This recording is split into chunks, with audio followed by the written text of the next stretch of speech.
कुछ सुहागरातें फूलों से नहीं सवालों से भरी होती है। रागिनी की शादी अरविंद से धूमधाम से हुई।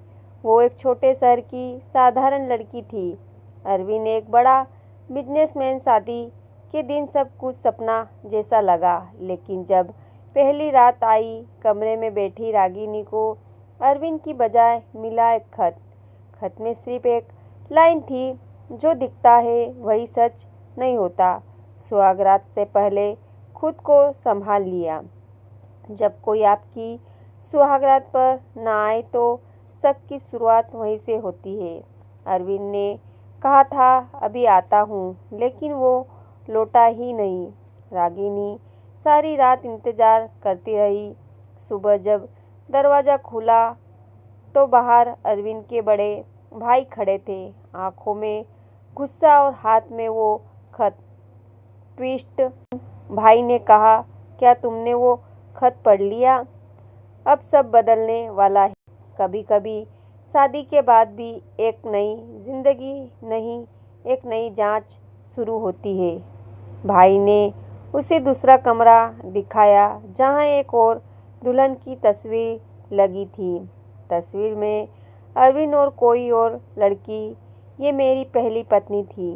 भाई बोला, तस्वीर की लड़की हूबहू रागिनी जैसी दिखती है। कभी चेहरे की समानता एक साजिश की परछाई बन जाती है। रागिनी डर गई। क्या ये सब किसी जुर्म की तैयारी है? क्या उसे किसी मरे हुए की जगह लाया गया है? भाई बोला, इस घर में जो लड़की दुल्हन बनकर आई है वो जिंदा नहीं रही। कभी घर के बुजुर्ग ही कहानी के सबसे बड़े गवाह होते हैं। दादी ने चुपके से रागिनी को पास बुलाया और कहा, बिटिया भाग जाओ, तुझे भी मार देंगे जैसे उसे मारा था।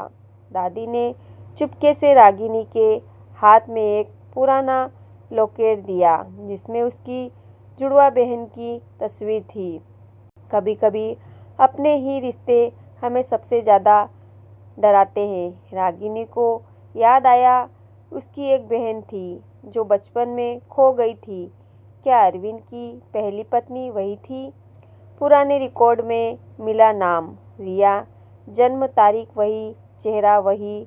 जिस इंसान से तुम प्यार करने लगी हो वही अगर सबसे बड़ा धोखेबाज निकले तो? रागिनी ने अरविंद का लैपटॉप चुपके से चेक किया। उसमें एक वीडियो था, उसकी बहन रिया की चीखें, अरविंद की आवाज़, तुम भी रिया जैसी हो, अब अगला नंबर तुम्हारा है। हर हवेली में एक कमरा ऐसा होता है जो बंद होता है किसी राज के साथ। रागिनी को हवेली के पिछले हिस्से में एक बंद दरवाज़ा मिला। अंदर से कुछ आवाज़ें आ रही थी। वो दरवाज़ा खुला और अंदर रिया जिंदा थी। कुछ कहानियाँ तो जुबानों से पूरी होती है, एक जिंदा एक बंद दरवाजे के पीछे से।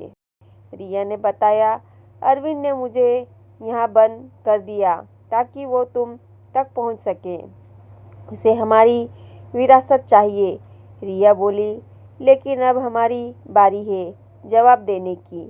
जब डर खत्म होता है तब असली लड़ाई शुरू होती है।